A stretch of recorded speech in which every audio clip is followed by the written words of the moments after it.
Welcome to day 6 of Learn Fusion in 30 days. Today, you'll create a hex nut as you learn to create faster with midplanes and mirrors. I'll also show you a pro trick when using the thread tool. Let's get started. Start with a new part design file and save your design. We'll start a new sketch on the XY origin plane, imagining the hex nut lying on the table. During the first 5 days, you use rectangles and lines to create sketches. The Create menu of the Sketch tab offers many other sketch objects to help you create geometric shapes. Activate the Circumscribed Polygon tool. It quickly creates the 6-sided polygon for the hex nut. Click the center origin to start. As you drag your mouse cursor away, define the length and the number of sides. Type 10 mm for the first input to set half the overall length.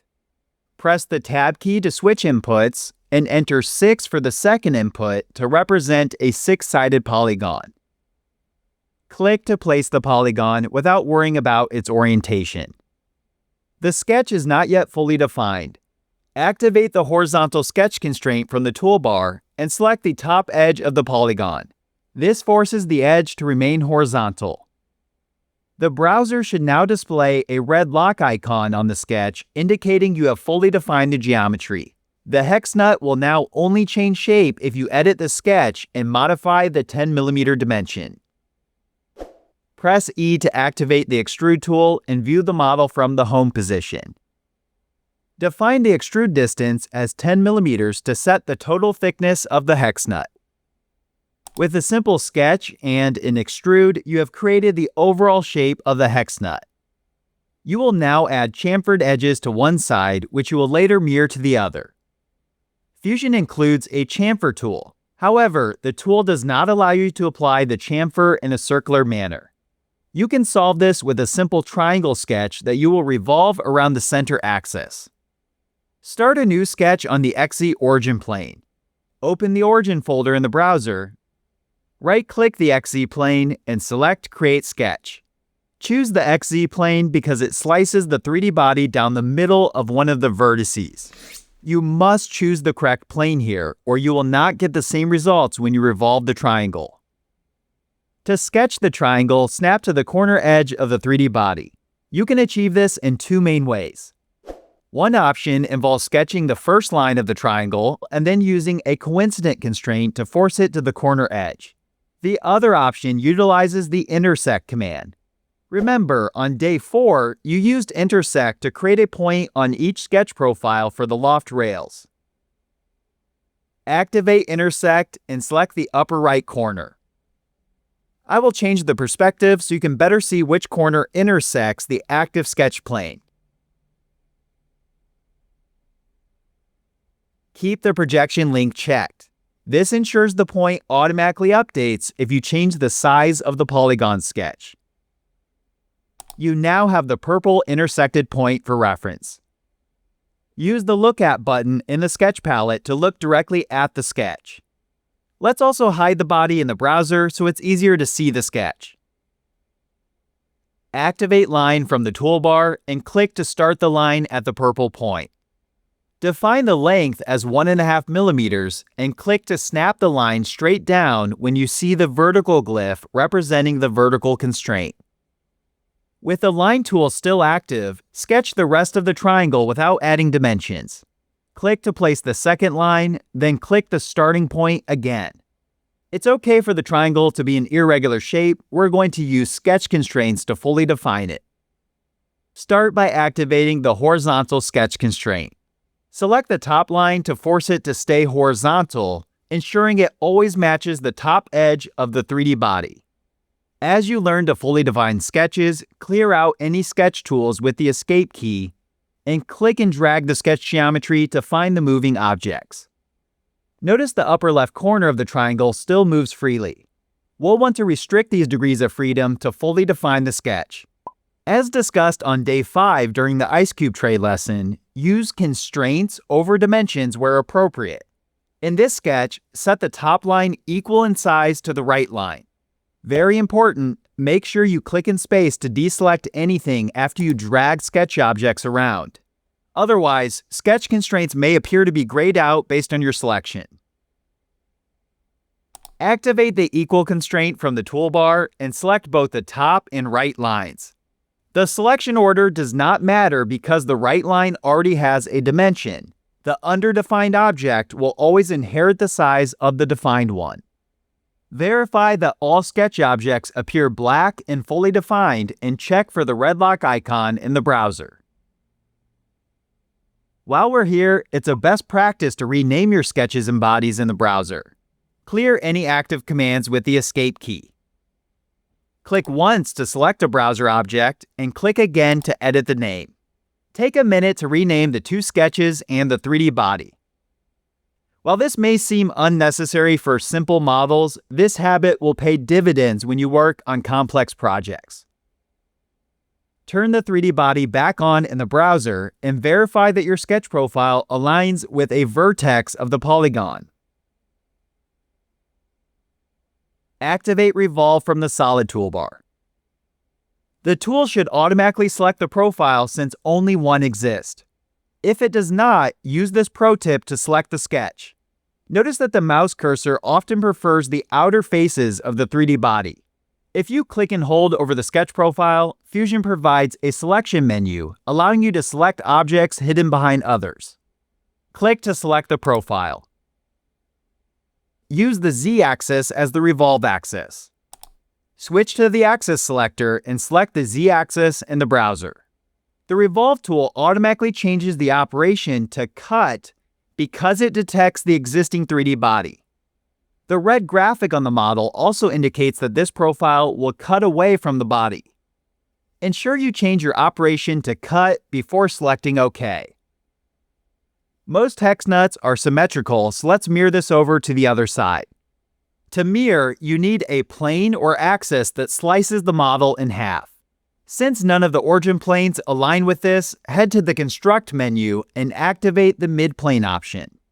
Midplane makes it incredibly easy to create a plane directly in the middle of two selected objects. Select the top face of the hex nut, use the view cube to tilt the model, and then select the bottom face. This creates a plane directly in the middle. Click OK to save the midplane. Activate the mirror command from the Create menu of the Solid tab. Remember, Fusion also has a mirror command in the sketch environment, so ensure you activate the Solid mirror. Similar to the rectangular patterns you created on days 1 and 5, the mirror tool also allows you to mirror bodies, faces, and features. Choose the Features option, which allows you to select the revolve in the timeline. Switch to the Mirror Plane selector and select the Midplane construction plane. Similar to the rectangular pattern ice cube cutouts from day 5, you have Compute Type options. Choose the Optimized option for the fastest performance. I will place notes on these options in the video description. Finish the model by adding the threaded hole. We're done using our midplane. Turn off the midplane by selecting it and pressing the shortcut V for View to hide the object. You can also right-click the object and select Hide. It's now time to finish the model with the threaded hole. One best practice in Fusion and most parametric CAD programs involves keeping mirror geometry at the end of your timeline. This ensures better performance and helps you avoid dependency issues. In this case, click and drag the timeline marker back before the mirror tool.